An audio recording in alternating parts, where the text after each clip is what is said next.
All right, and we are live. Bismillah ar-Rahman ar-Rahim. In the name of God, most gracious, most merciful. Assalamu alaikum, everyone, and welcome. Thank you so much for joining us for this very special event. This evening, we are fortunate to have the opportunity to welcome candidates from the major parties running here in the riding of Kanata-Carleton for the 44th federal election.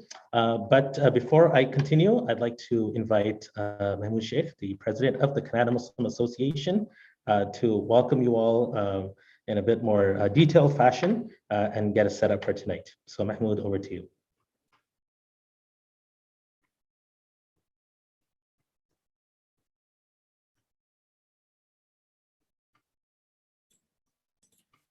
I begin with the greetings of peace. Assalamu alaikum wa rahmatullahi wa barakatuh. So I will go through a brief introduction of Canada Muslim Association and tell everyone who is here to what we do and our work and how we fit into this context. So I really would like to welcome on behalf of the board of Canada Muslim Association our candidates for Canada riding. From Liberal Party, we have Jenna Sudds. From NDP, we have Melissa Coenraad. We have Jennifer McAndrew from Conservative Party and Dr. Jennifer Purdy from Green Party representing us. Imam will just go through the details of the formatting of this meet and greet. As Imam said earlier, it would have been very nice to have this meeting in person. Hopefully by next election, we will have that, or even after the election.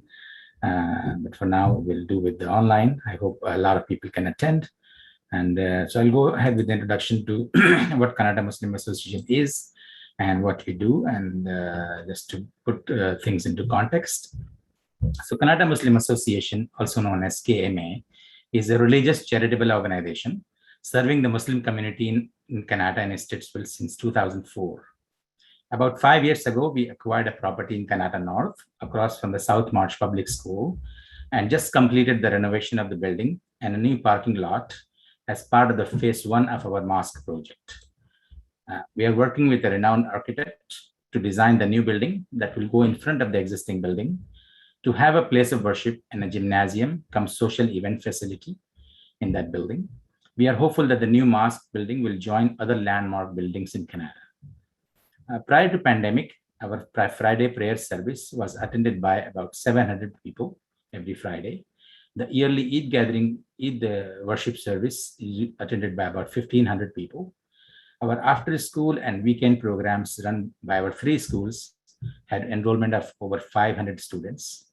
Our weekly newsletter reaches over 2,700 readers, and we have over 3,000 followers on Facebook.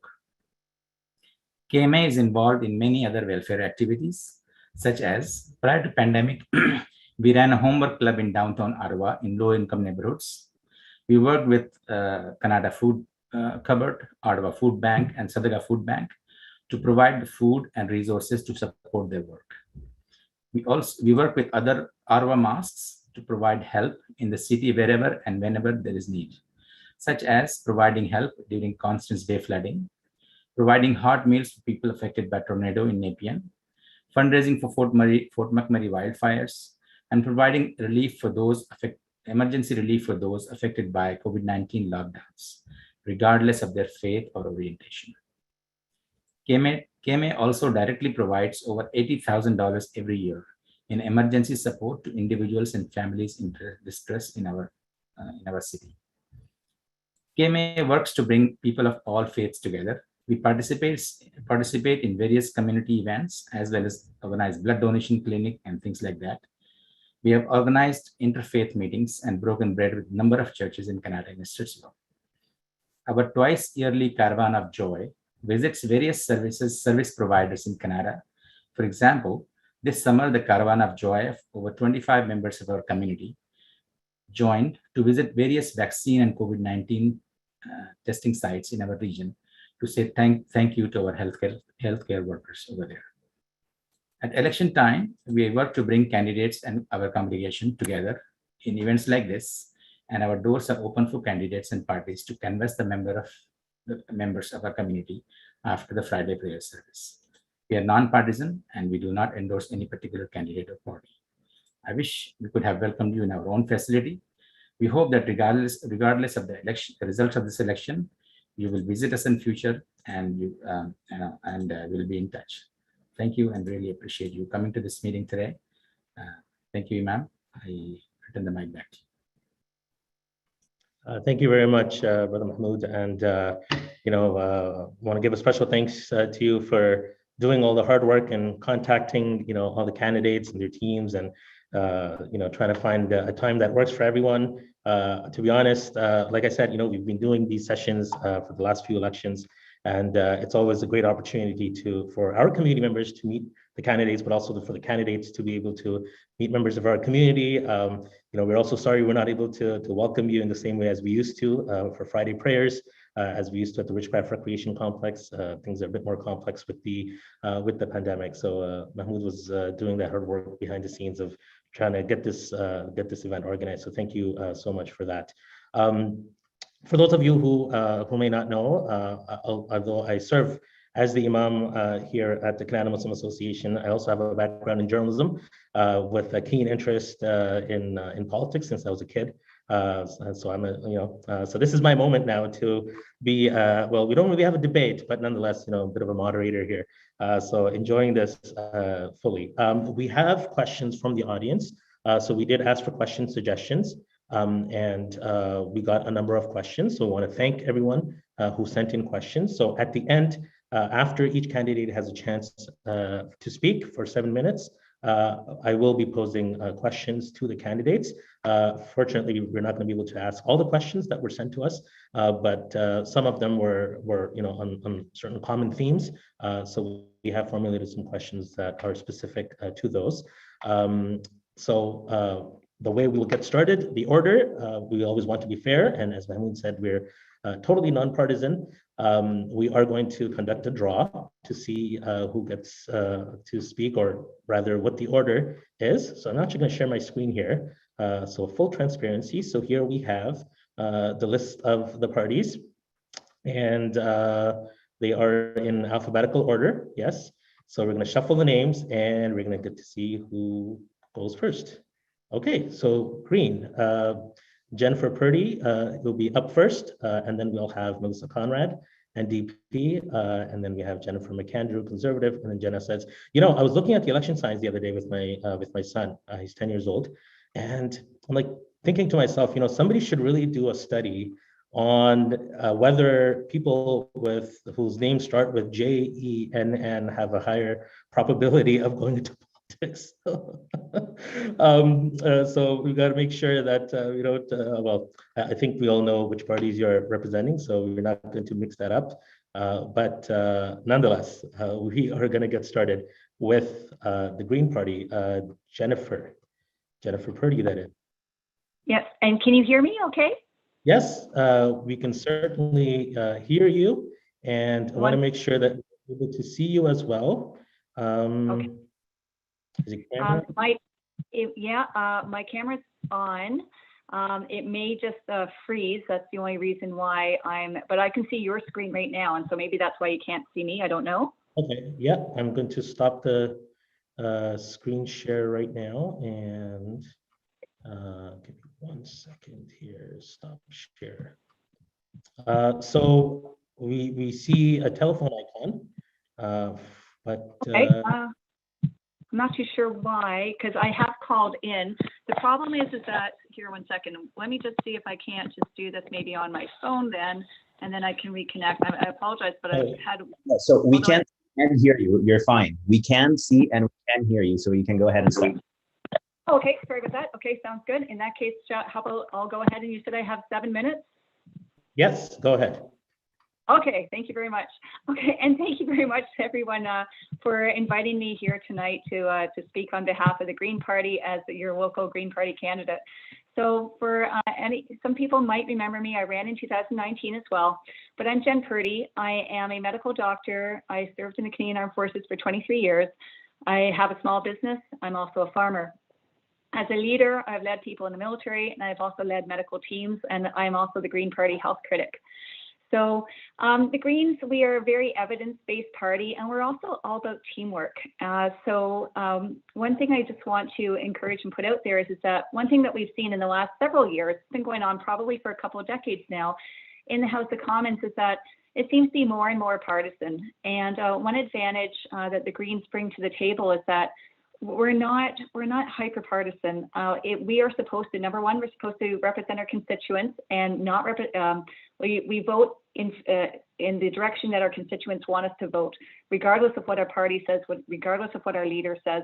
None of that matters. It basically matters in terms of representing our constituents, number one. But number two, we are supposed to work with other MPs, regardless of the party that they come from, on the ideas and the issues that are important to all of us. And we're not seeing that as much these days. There's still a little bit of teamwork going on across the aisle and that sort of thing in the House of Commons, but not as much as I'd suggest we need, given that we've been in a pandemic, given that climate change is a true emergency, and given the many other social issues that we've seen, some of which have been laid very bare in a very striking fashion by the pandemic. So very much about teamwork. Another thing too is that so I represent the constituents, and also I'm supposed to work with others. With my military background, I'm very grounded in ethics. So and thanks to my background in the military as well, we have a few sayings: service before self, where you put service towards your community before you put any personal ambitions that you might have. The other thing too is that I tend to be very mission oriented because of my time in the military. And so what that means is, for example, climate change is a mission that we need to succeed on. And so the priority of effort is for me to take care of to get to the mission by working with other MPs, by working with constituents, by working with other organizations, so we can achieve more progress on climate change, just as an example. But then also the other top important piece, whenever we're trying to attain a mission, if we don't take care of people around us, then we're never going to attain the mission, right? And so if we look at it from a Kanata-Carleton perspective, obviously, I want to work on achieving more progress for climate change, but we need to take care of people. And what that means for the Green Party is working towards guaranteed livable income, working towards Pharmacare, working towards childcare, working towards basic dental for low-income families, working for all these social issues, many of which have been known for decades. And for reasons that we might have some ideas to why things haven't happened, but these issues have been known for decades. In some cases, there's been evidence supporting the concept for decades, and yet we still haven't really seen much progress. And so that's where I come in, and that I will be truly mission oriented. I won't be, my party, number one, is truly supportive of people and and doing work on climate change, but I support the constituents, and full stop, and that's how that works. So you may not have voted Green before, but I'd ask you to consider voting for me, Jen Purdy. We have had Conservative MPs in Kanata-Carleton in the previous riding. We've also had Liberal MPs. And if they had the answers and if they had the political will, then we probably wouldn't be having this discussion now, and we wouldn't be where we were at. We'd be a much further ahead. We have, because of the pandemic, unfortunately, we've seen, vulnerable people being ignored in our society, and that needs to change.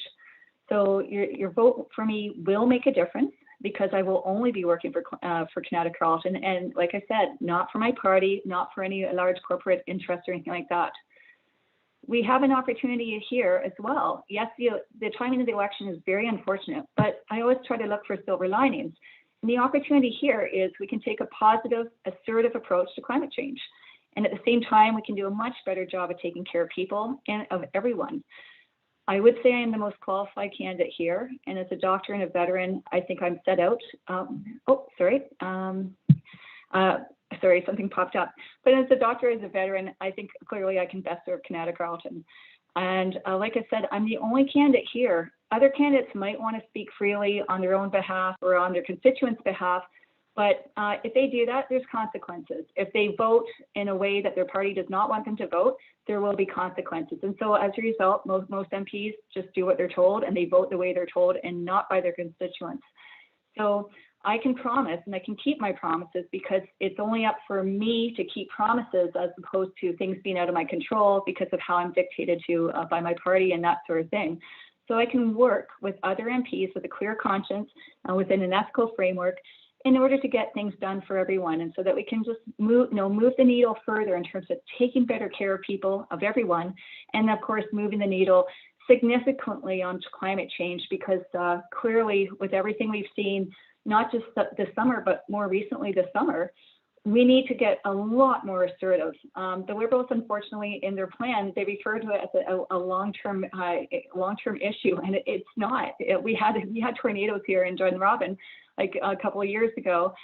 This summer, I've seen a couple of people at the COVID assessment clinic, and I've been working there since April 2020. But I've seen a couple of people, one adult, one child, with worsening asthma symptoms, and the only thing that lined up with the timelines of their symptoms worsening was the air quality warnings, thanks to the forest fires occurring in Northern Ontario. So the climate change thing is a short-term thing. Like, we are going to need to take action for the coming decades on this, but we need to be very assertive and aggressive in our approach now. And that's where I can help out. So I'll shut up, but thank you very much again for having me tonight. Thank you so much for that. And it's great to have you with us once again. And I remember seeing you last time as well. So thank you very much, Jennifer. Next up will be Melissa Conrad from the NDP.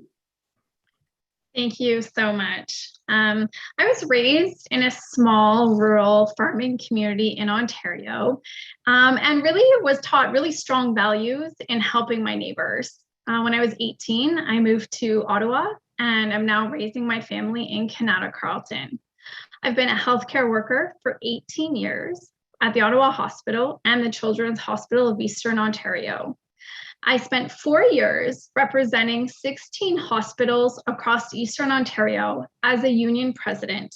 And in doing that, I was able to mediate issues that came up, and I was negotiating contracts.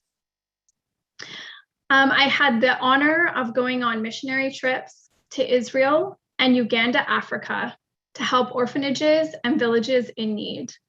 I am extremely passionate about the NDP's platform because it aligns with the values with my values to respect and care for all Canadians. The NDP will help all Canadians recover from this pandemic, not just the wealthiest among us. We will implement Pharmacare with a rollout date in 2022. We will build 500,000 units of affordable housing, with 20,000 of those specifically here in Ottawa. And as we know, Kanata-Carleton has space to build. And so I will advocate to have some of those housing units right here in our community. I will also advocate for creative ways to allow people to become homeowners. As we know, this is becoming harder and harder as prices go up, with initiatives like rent to own. The NDP is the only party that has the courage to implement a 20% foreign buyers tax. This will help stabilize the market and stop people from coming in, purchasing our homes at double the price, and leaving the homes vacant. This is not helping us at all. We need $10 a day childcare. I'll work with the provinces to ensure that Ontario obtains this. Currently, there are 10 times the number of women out of work than there are men coming out of this pandemic. Many of them are saying they can't afford to go back to work because they can't find affordable childcare spaces. We need to change this. We know that this works because if you look at Quebec, they have far more women in the workplace than we even have here in Ontario. The NDP has bold climate plans. We will invest in green transit like LRT coming out to Canada and going beyond, electric buses. We are also looking to invest $15,000 per family to purchase zero emission vehicles. We want to invest in green technology research, upgrading our electrical grid, and increasing the number of charging stations for zero-emission vehicles so they are as easy to find around here as gas stations, since that's the direction that we're going in. But first, what we're going to do is lead by example. We're going to retrofit government buildings and fleets of vehicles to be zero emissions. Because if we don't lead by example, how can we possibly ask you to start retrofitting your homes? We also understand that many people cannot afford to retrofit their homes right now, no matter how big of a grant they might be given. All of this will create thousands of jobs and will help us fight this climate crisis like we want to win it, because that's the only way we're going to accomplish anything. Climate action and reconciliation really do go hand in hand, in my opinion. As we reconcile with our Indigenous Canadians, we will learn from them on how to lessen our impact on the environment. An NDP government will implement all 94 calls to action from the Truth and Reconciliation Commission. Currently, only 6 of the 94 have been implemented in the last 6 years by the current government. That's 1 recommendation per year. And I don't think we want to wait 94 years to have all of these implementations complete. We will immediately stop the court cases against residential school survivors, and we will ensure every Indigenous Canadian has the infrastructure for clean drinking water for their homes, schools, and communities, that they get a full and safe education, and that they all have a safe place to call home. When we invest in Indigenous families, we create communities that can thrive on their own. An NDP government will tackle hate crimes, hate speech, and ensure all Canadians are protected from hate-based incidents that have come all too close to home. The entire NDP platform is going to boost the economy by keeping Canadians healthy. With Pharmacare and dental care, we keep them at work, making it affordable for women to be in the workplace with $10 a day childcare. You offer families the capacity to have a double income. Affordable housing units will ensure that people are not overspending on their homes. And keeping people safe from hate crimes allows them to feel safe to be out and about and thriving in our communities. These initiatives will help create a healthy, stable economy. We will pay for all of this by closing tax loopholes and creating a wealth tax for anyone that makes over $10 million. This will bring in $166 billion to pay for social services. This is what you get with an NDP government. We will help all Canadians thrive. So on September 20th, vote Melissa Conrad to be your next MP for Kanata-Carleton. Thank you. Thank you so much, Melissa. And next will be Jennifer McAndrew from the Conservative Party of Canada. Go ahead. Great. Thank you so much. I'm off mute. I know, I think it must have been, our parents must have been uncreative in the late 70s, early 80s with all the Jennifer names. I know, I think about it every time I see the signs. So, but good evening. I really appreciate the opportunity to be here and join the event virtually. I know it would be great to be in person, but we are working towards getting there. And the most important thing is that everybody is safe. So I am looking forward to hearing from you tonight, as well as answering your questions. I would like to start off by letting you know a little bit about who I am and why I'm running to be the MP of Kanata-Carleton. I'm very lucky to have deep roots here in Kanata-Carleton. I grew up in Beaverbrook. I bought my first home in Glencairn. I started my small business with my husband in Morgan's Grant, and now we're raising our 2 children out here in Carp, just on the Carp Road. You know, I love being able to give back to our community and get involved however I can. I'm on the faculty of the West Carleton School of Performing Arts. I teach ballet to little kids a couple nights a week. I'm a board member for both the West Carleton Minor Hockey Association, as well as the Dave Smith Youth Treatment Center. The Dave Smith Center helps youth overcome substance and addiction use, and it's something I'm very proud of the work I've done there and continue to do. Throughout this, I've been able to support numerous fundraising campaigns in the community that benefit both our youth, the fine arts, and the Kanata Food Bank, for a couple of things. As I mentioned before, in 2007, my husband and I started our small business part-time in our garage in Morgan's Grant. Before the pandemic hit, we were steadily growing, and we employed about, I think it was 17 full-time employees, all local people that we were proud to call part of our team. But in March of 2020, with the restrictions on local gatherings, business operations, our business it just stopped. There was nothing. We were almost completely shuttered. We did everything and anything we needed to do to keep the lights on and keep supporting our family. I know there are many families who struggle to make ends meet at the end of the month because everything is getting more and more expensive. There are many families who struggle to pay for childcare, who care for their elderly parents at home and live each month with uncertainty. It's scary. I want to do better for those families, and I know we can do better for the families in our communities that need our help. Kanata-Carleton is truly enriched by the diversity of our neighbors, but we still have so much work to do towards building a more inclusive society, one in which we treat each and every person with respect, dignity, and equality. I want to set the example for my kids on how we give back, on what it means not only to serve your community, but to serve all those who live in our community. To serve fully and to the best of my ability, I must hear your stories, your concerns, and your needs. One of the best things I've had the opportunity to do throughout this campaign is get out in the community and safely, socially distance, talk to people. And yesterday evening, I was so fortunate. I met with the leaders from the Muslim community, the KRCEI in Kanata-Carleton.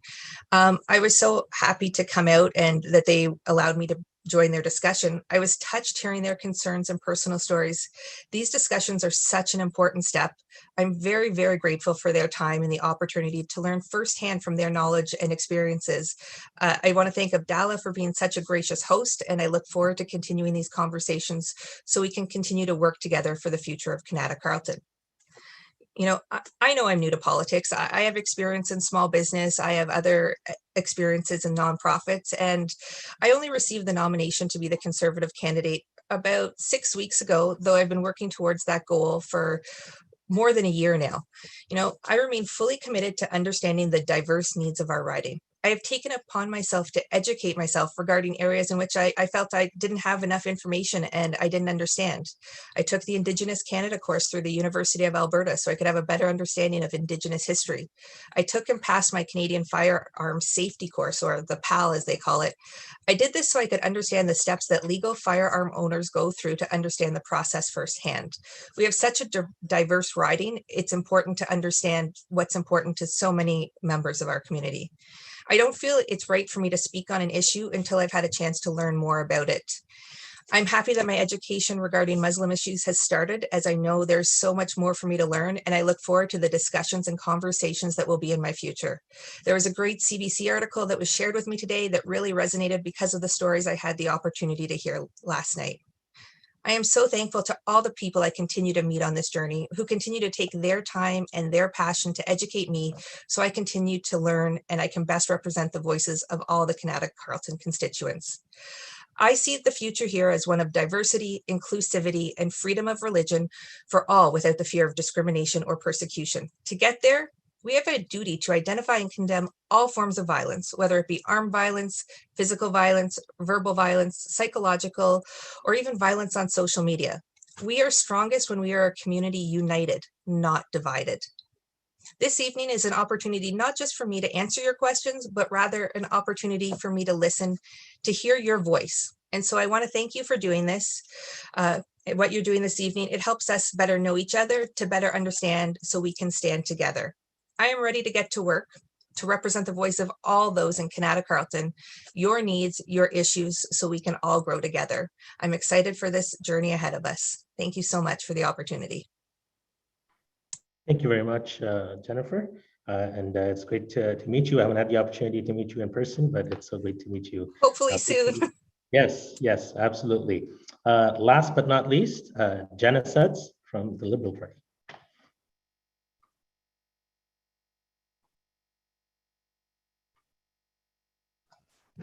Would help if I unmuted first. Assalamu alaikum. Good evening. As many of you know, my name is Jenna Sudds. I'm proud to call Kanata home. It's where I'm raising my 3 daughters and where I've worked to serve you as your city councillor here in Kanata North over these last 3 years and as deputy mayor in our amazing city. I'm an economist, I'm a mother, and I'm a leader. And I'm running to serve you in a new capacity. But one that I will continue to defend your interests and advocate for you and your families as your voice on Parliament Hill if given the opportunity. When the Liberal Party was re-elected in 2019, COVID wasn't even heard of. The mandate received then during that election didn't even contemplate COVID, and we've worked hard ever since. I believe that this election is about choice. The decisions that we make now as we work to get out of the pandemic are critical to our future and that of our children and our grandchildren. I wholeheartedly believe that the best party to lead us out through these next 18 months is the party that's led us over these last 18 months throughout the pandemic.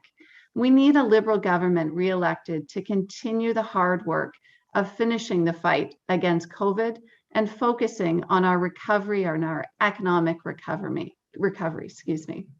We're focused on fighting to finish that fight against COVID, but also for your freedom.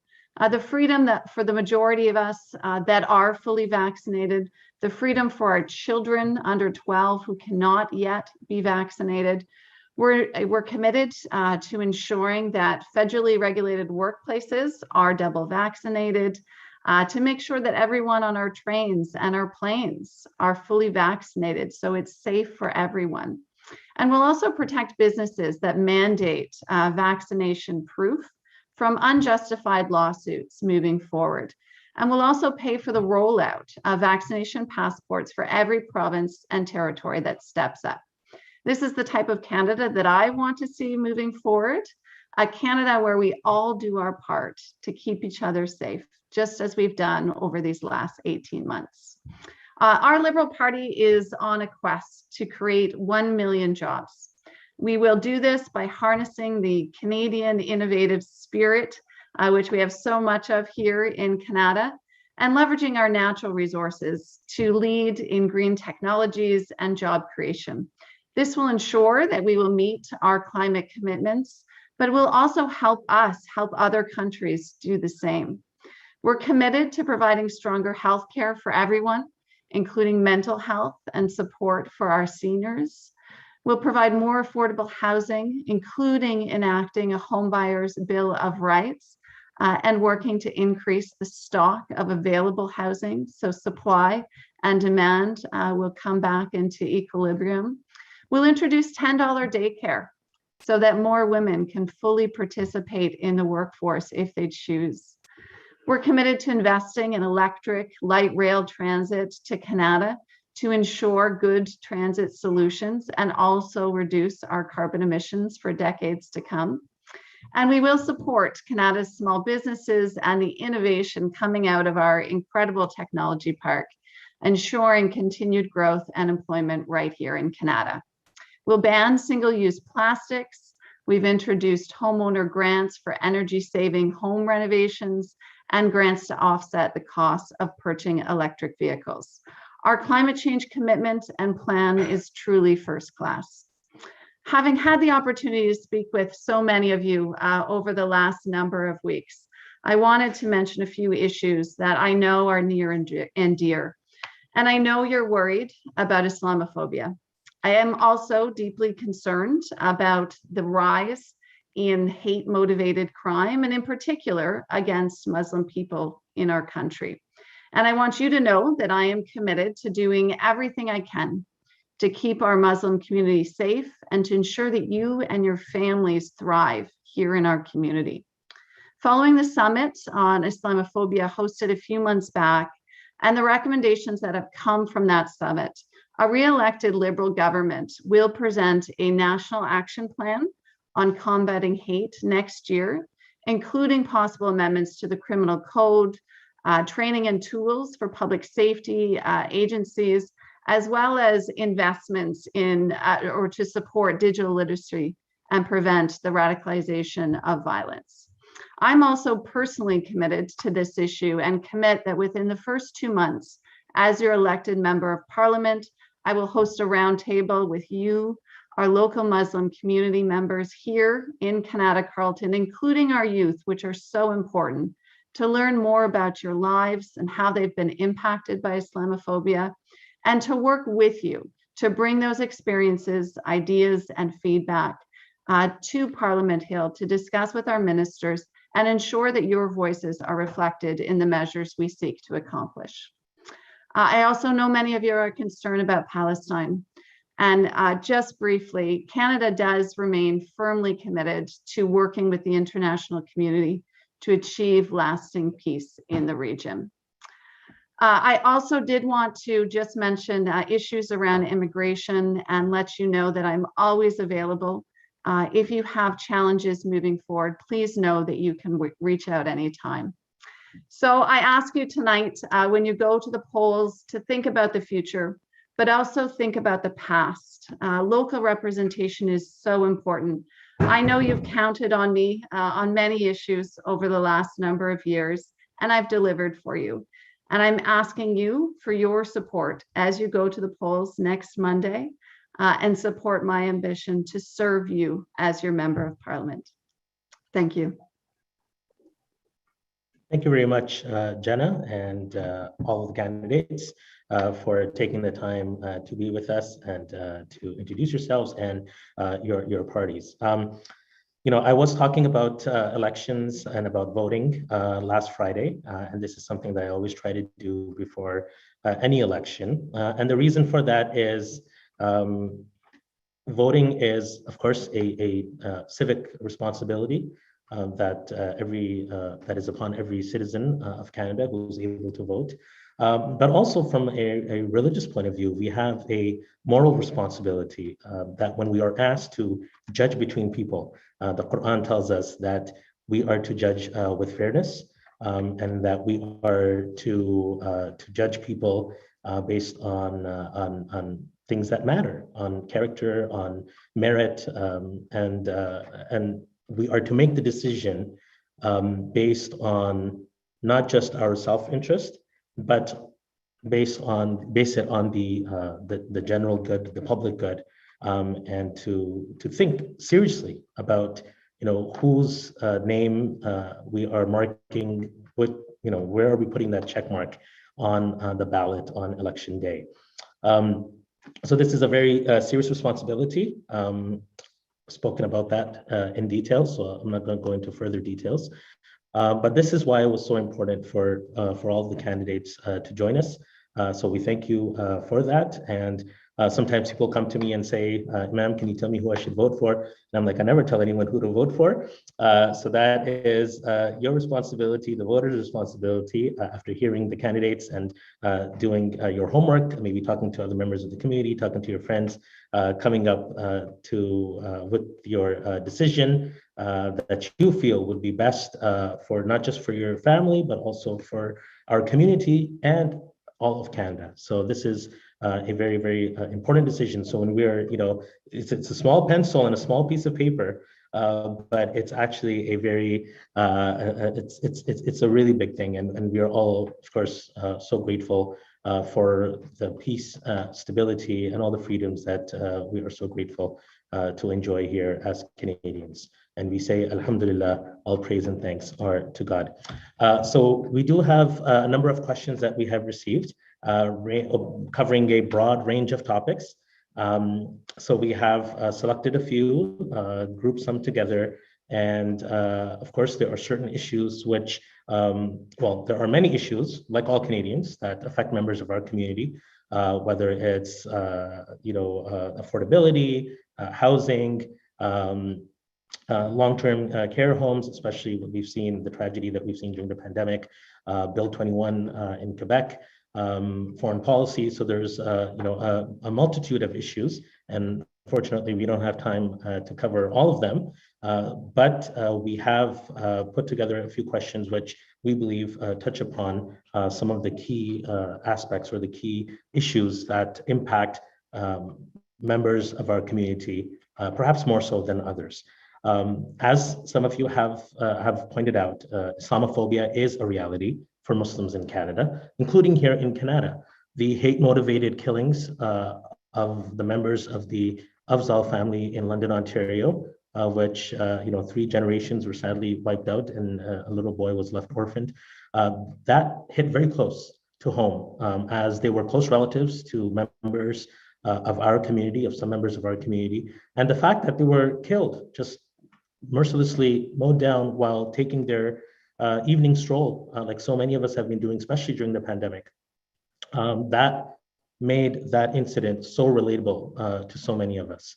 A Toronto mosque volunteer had his throat slit in another confirmed hate-motivated killing outside an Etobicoke mosque just a year ago.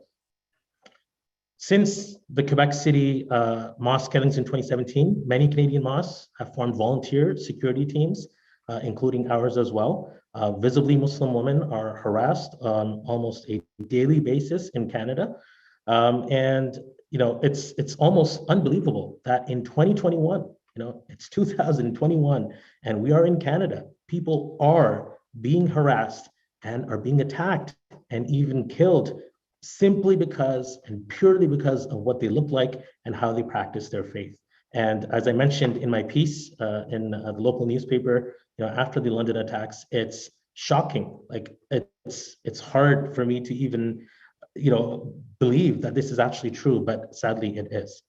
So we have a few questions for all the candidates regarding Islamophobia. So I'll start off with Jenna, since though you're not the incumbent, but your party has been in government since 2015. Now, all of the above incidents that I've described, the rise in Islamophobia, have occurred while the Liberals have been in power.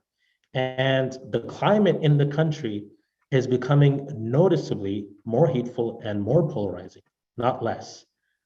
What can you and your party do differently to turn things around? Because this really has happened on the Liberal watch.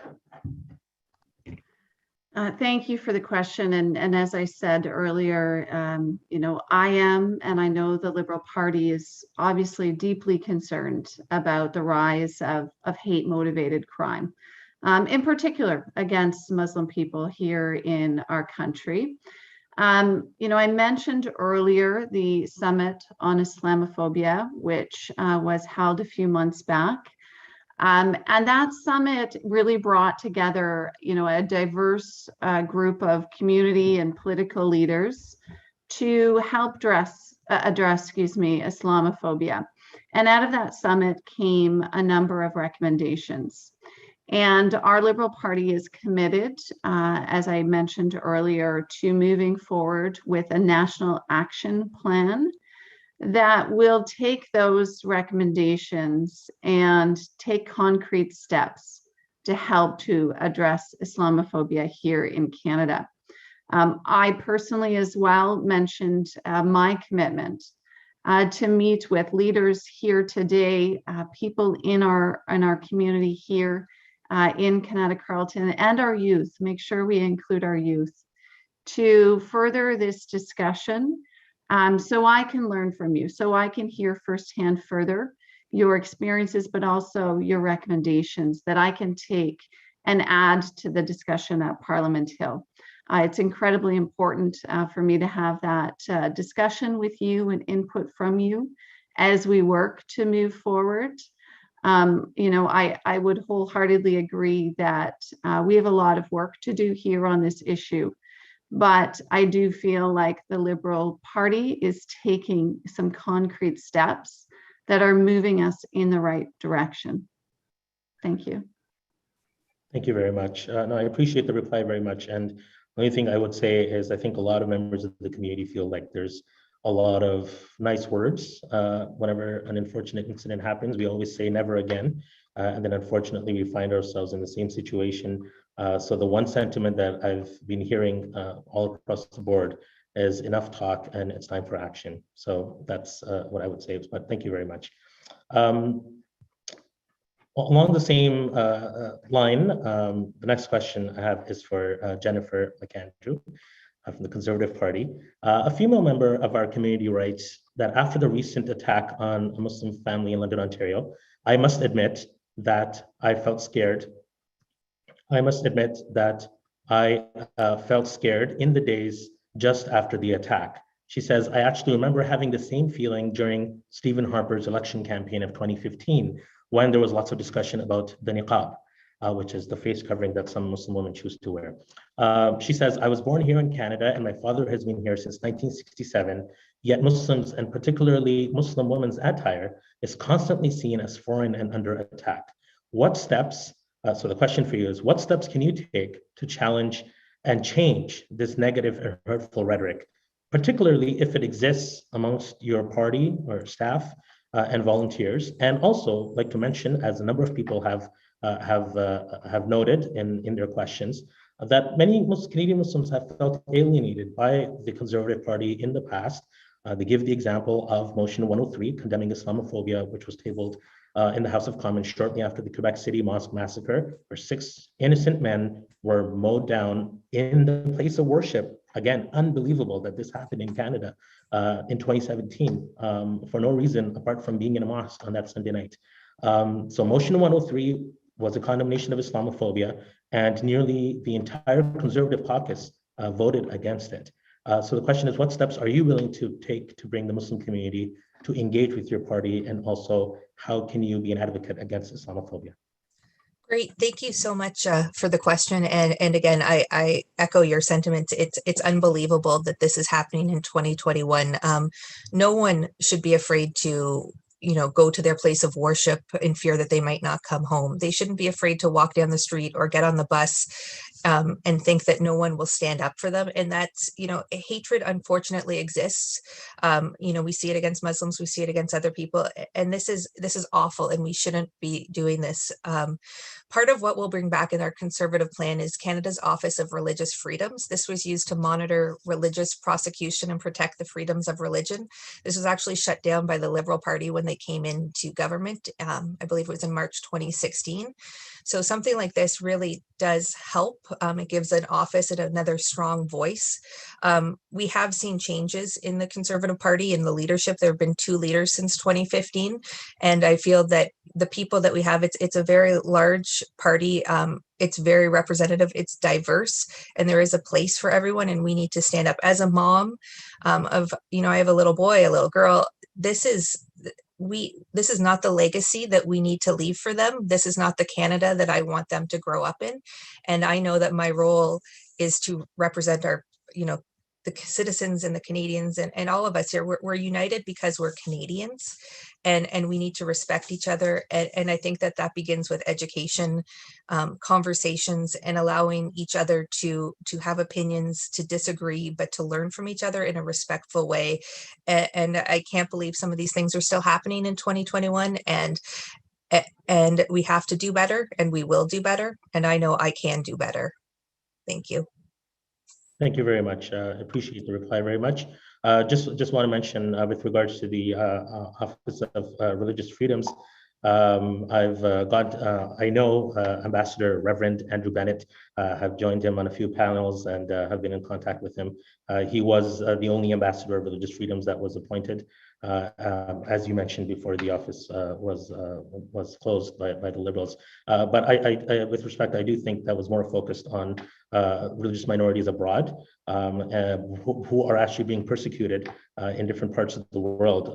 So if we have to rely on someone like Reverend Andrew Bennett and the Office of Religious Freedoms for religious freedoms in Canada, then I think we actually have a very serious problem. But I appreciate your answer very much. Sorry, Melissa, I turn it over to you. With regards to Islamophobia, we know that the NDP has been very vocal in support for for people of color, for Indigenous people, for minorities, has spoken and taken a strong stance against Islamophobia. What role do you see playing in the community with regards to countering Islamophobia, including if it shows up in your party or amongst your staff or volunteers? Yes, thank you so much for the question. I'm extremely proud that Jagmeet has come straight out and been very vocal about stamping out Islamophobia, because it is still a problem here in 2021, which is astonishing. And I just want to also say that I have read the 60 calls to action that the Muslim community did present, and there are 35 of them that are intended for the federal government to implement. And I've read through them. They're very thought out. They are very specific, and I think that they are all doable. And so I will be pushing those forward in government if I am your next MP. And I'm also really excited that Jagmeet has come out and said, listen, we need to amend the criminal code. We need to amend it so that we need to amend the definition of a hate crime, so that hate crimes are prosecuted as hate crimes and not crimes that are less than, with lesser prosecutions, which often happens right now. So that's something that we are absolutely committed to, so that when we see things in the communities, when hate crimes happen, they can be called that. Let's call them what they are, just like calling racism and Islamophobia what it is. Let's not sugarcoat it. Let's call it what it is, and let's make it uncomfortable for people, because unless people are uncomfortable with the labels they are given in these situations, they aren't going to stop, because as a society, we have normalized these kinds of things and made them acceptable, and we need to change that. So we also want to adopt a national standard for identifying and reporting hate crimes, because we know that there are a great number of hate crimes that do happen that are not even reported because people are intimidated by law enforcement. They think they won't be heard. They think they won't be understood. It won't be taken seriously. And at the community level, we need to change that thinking. And so I'm really happy that we're looking at the very base level to have that national standard.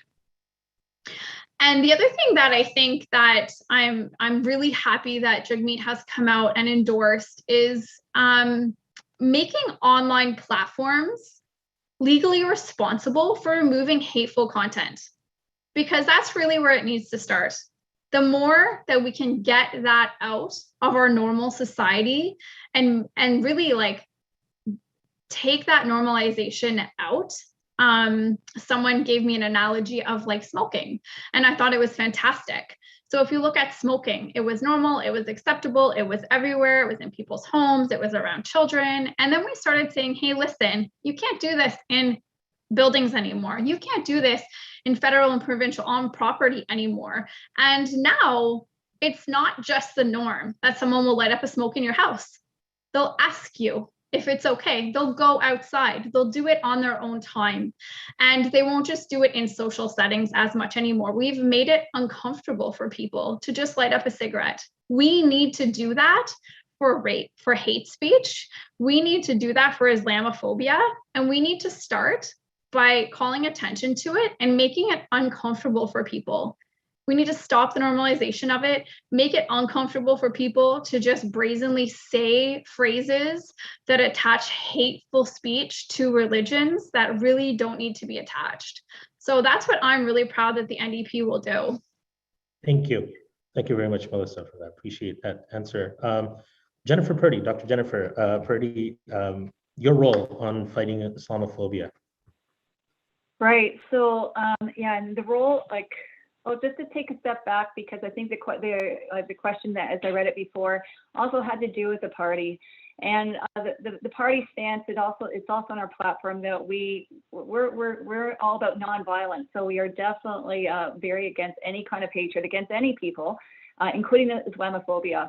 And our leader, of course, she's been obviously having to combat racism as a leader, as a Black person, as a Jewish person, and she's definitely had to basically walk through fire in order to succeed in so far. So, and I think that's helped the Green Party to kind of come to terms with some issues within the party. And I don't know if we're there yet 100%. Even though I'm the health critic, I don't have any inside track or anything like that. But I think clearly having Ms. Paul as our leader, like dynamic, incredibly competent, but also as a person of color. I think that's also helped for us, hopefully, many of us to become a bit more aware of the issues that are going on for many people in Canada. For me, myself, as a candidate, number one, yeah, I think the question was if there was staff, if there was a volunteer. First of all, because I'll be honest, I've had this issue actually in my own home. A person who's a relative of my husband's, who he loves dearly, he may or may not still hate Muslims. He used to think that immigrants were an infection, quote unquote. And so what I did was last February or March 2020, I tried to have a conversation with him, and I tried to find out where this was coming from, because I'd seen it on Facebook, and we can go on about the internet in a second. But basically, and if I even asked him, I'll be honest, I even asked him if he would be willing, because at the time I thought the pandemic would be over in maybe a few months or so. I asked him if he'd be willing, if he wanted to meet people that I could possibly reach out to yourself with a KMA, just because there is some evidence that when people are when they meet people from a different group that they belong to, sometimes that can definitely help decrease, in this case, Islamophobia. That did not go over well, and we don't speak at all. And thankfully, he's not living on our property anymore. But anyway, so back to what I can do as a candidate. If I was aware of something, whether it was a staff or a volunteer, then number one, I would ask questions just to make sure I'm not misreading the situation. But let's say it was similar to this person, this relative by marriage, where it was a no-go, then that person, I would be cutting ties, unfortunately, just because I have absolutely no tolerance for Islamophobia, for racism, for discrimination in any form. My view of Canada is that we are stronger and we will reach our objectives, whatever our objectives may be. It's kind of like a hockey team. You want the best players on the ice. It doesn't matter what they look like. If they're the best players and have good intentions as well and a good heart, then we want them on the ice, right? And I'm so sorry to bring it over to hockey, but that's how I've thought about this for many years now. And one thing I would just like to say, it's a little bit of an aside, but it's been coming up a bit, is from my understanding, I'm sure Islamophobia has been going on for many, many decades, but it really hit a peak back in 2001, right? And we just recognized the 20-year anniversary of that. So there's been 20 years where we've had internet and we've had Islamophobia at some level. It might have been dying down for a while. It's definitely been rearing its ugly head for the last few years. And I'm hearing that there's been recommendations for years. Why have they not been implemented? We know that the internet's a wild west. We know, and I've seen this firsthand with this relative by marriage, that Facebook and other social media platforms are great ways, to spread hatred online, and there's no accountability. There is, the recommendations are there, they need to be implemented, and we need to take a hard look at the balance between free speech, which you can still have, but there's some speech that clearly should not be tolerated, because we are seeing, whether it's London or wherever, that it does lead to amplification of a person's thoughts and beliefs until they act out, and it puts people in danger. So we've had a couple of decades. Maybe the time for meeting, it is important. I'm not saying it's not important to listen to people. When people are saying, listen, can you please do X to fix the situation for us? Just get it done. Deeds, not words, right? We've had enough words. We need to see deeds in action. Thank you. Thank you. Thank you so much. All right, Drill. So we'll move on to the next topic. And this is one that, again, is one that is felt by many members of the community. As Canadians, we take pride in our country's stance on human rights. However, for over 4 decades, much too long, much of the world has shunned the plight of the indigenous Palestinian people whose land, homes, and livelihoods were taken unjustly from them, with gross human rights violations occurring on almost daily basis by the occupying power, Israel, especially in the occupied Palestinian territories, with the continued establishment of illegal settlements, and in contravention of international law and numerous United Nations Security Council resolutions. When the conflict unfortunately heats up from time to time, we always hear about Israel's right to defend itself, but hardly ever a word about the human rights abuses that regular Palestinians suffer regularly at the hands of Israel. It's a very straightforward question. Are you prepared to be an ally and advocate for human rights, particularly those of innocent Palestinian children, women, and men? And this question is for all the candidates. So we'll start off with Jenna.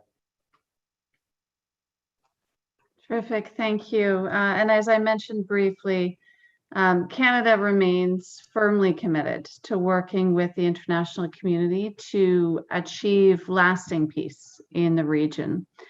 I think that Canada believes in the right of Palestinians and Israelis to live with dignity, without fear, and with their human rights respected. So the short answer is that yes, I am committed to advocating for the human rights of everyone.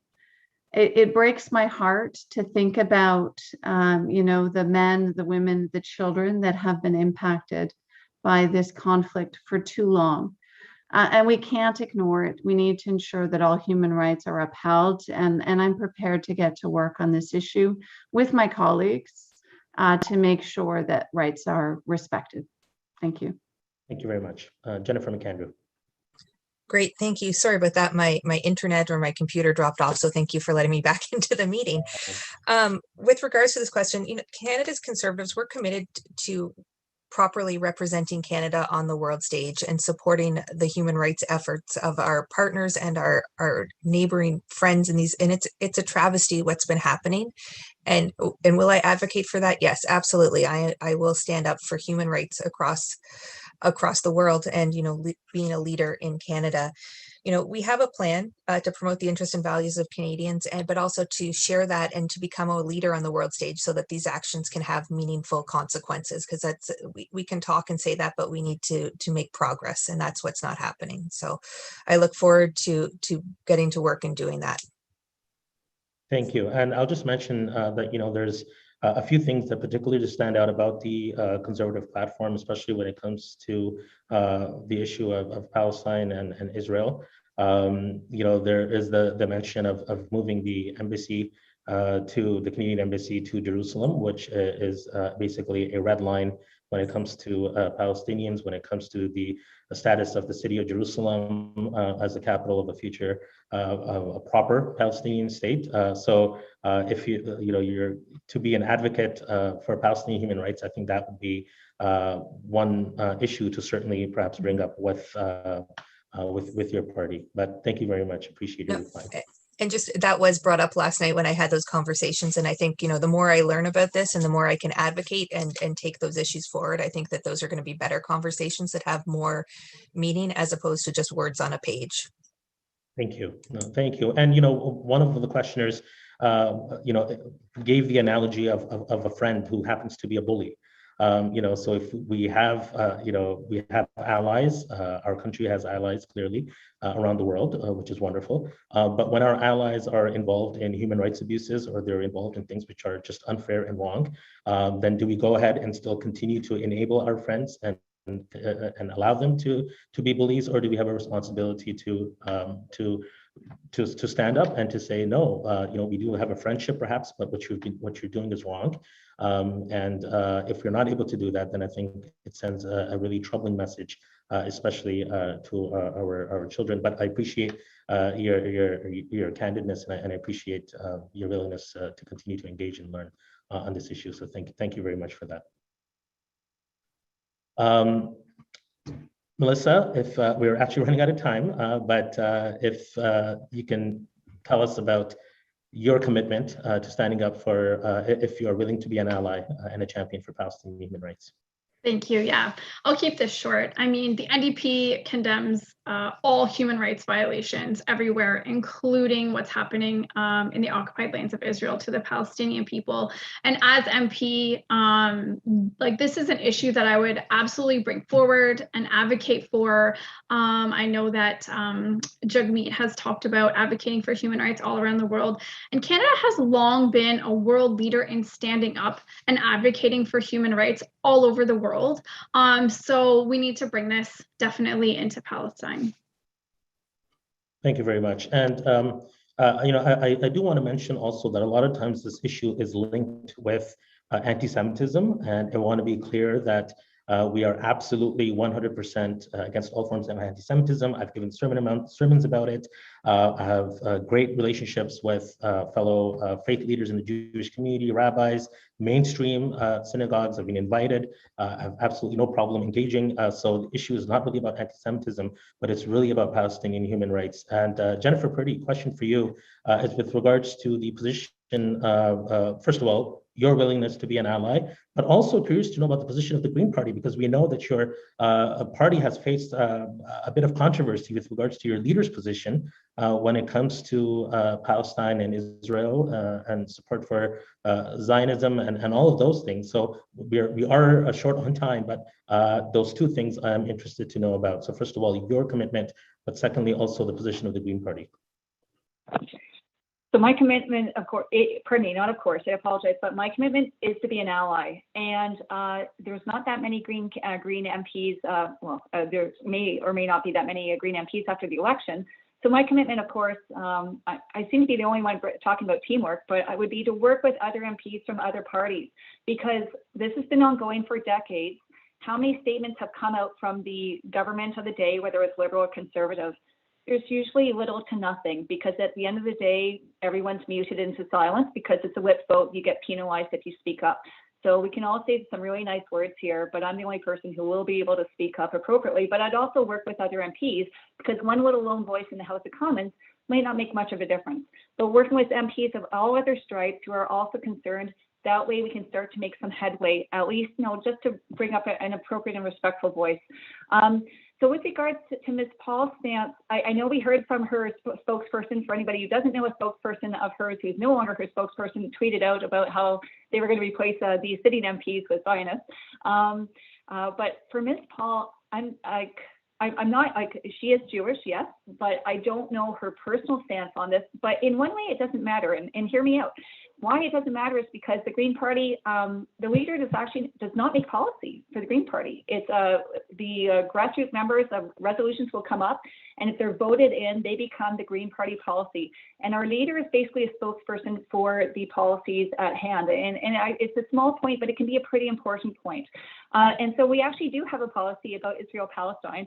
And basically it is that we recognize Israel's right to be a state. But we also recognize, through our principle primarily of nonviolence, that we really want to see basically Palestinians basically not living in the conditions that so many of them are living, where it's almost like Canada's indigenous living in Canada, where there's a lack of potable water. It's the same thing for many Palestinian people, is my understanding. So part of our policy does actually have encourages economic sanctions when things are not being done the way they should be done. Because again, going back to what you said, Iman, about bullies, we should be speaking up gently and respectfully but firmly to other nations when they're not respecting human rights for people, in their country. And we should be receptive and listening when, of course, other countries say that, give us that message, for example, for what's going on with Indigenous in Canada. Thank you. Thank you very much, and I appreciate all of your replies. And I know it's it's for in many instances it's party policy, things you can't really control. But at the same time, I just want to highlight that this is a really important issue for many members of our community. There were a number of rallies over the summer, in support of Palestinian human rights.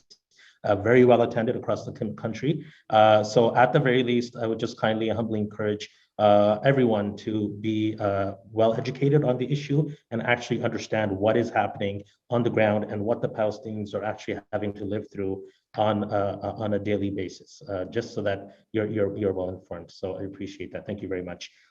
We have a couple of questions now for Jenna and Jennifer McAndrew.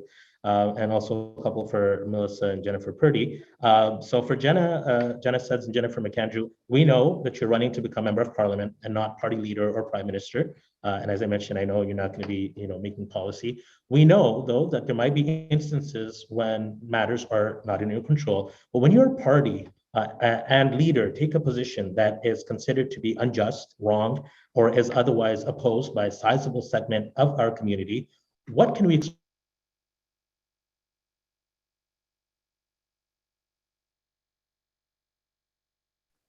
what can we expect from you in such circumstances when a sizable segment of the community is opposed to a position that your party or your leader has taken? Jennifer McAndrew, we'll start with you on this one. Sorry, I just had to unmute there. Thank you for that. Yes, obviously, you know, that there are concerns, and as the representative from Kanata-Carleton, I speak for our residents and our constituents, and you know, and the best option, you know, to voice their concerns on issues that are not in keeping with the values that we have here, you know, whether we have to abstain or step away from votes because they're not in keeping, so that we do not support those with the views of our community. Thank you. Jenna Sudds. Excellent. Thank you for the question. I think first and foremost, the residents of our community, the residents of Kanata-Carleton, will always be my primary focus. When I think back to when I first sought elected office as city councillor, I ran on my name alone and not under a party banner.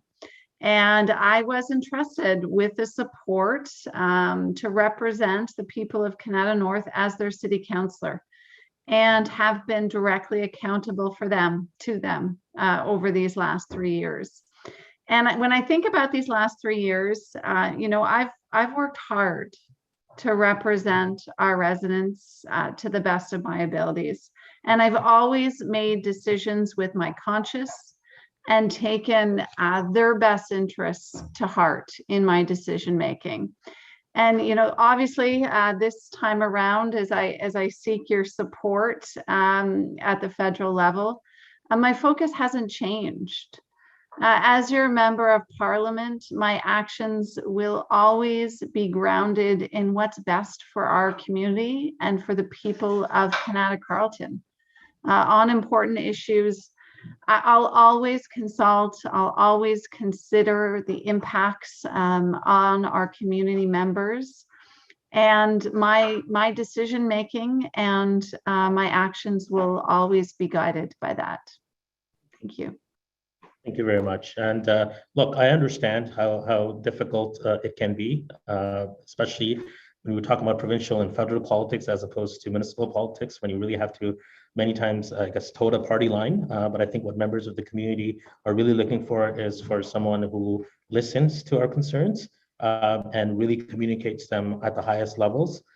Granted, you may not be in control, whoever the MP is, may not be in control of everything, but at the very least, to be an advocate and to be relaying the concerns of residents, I think that would be the bare minimum. So thank you very much to both of you for your responses.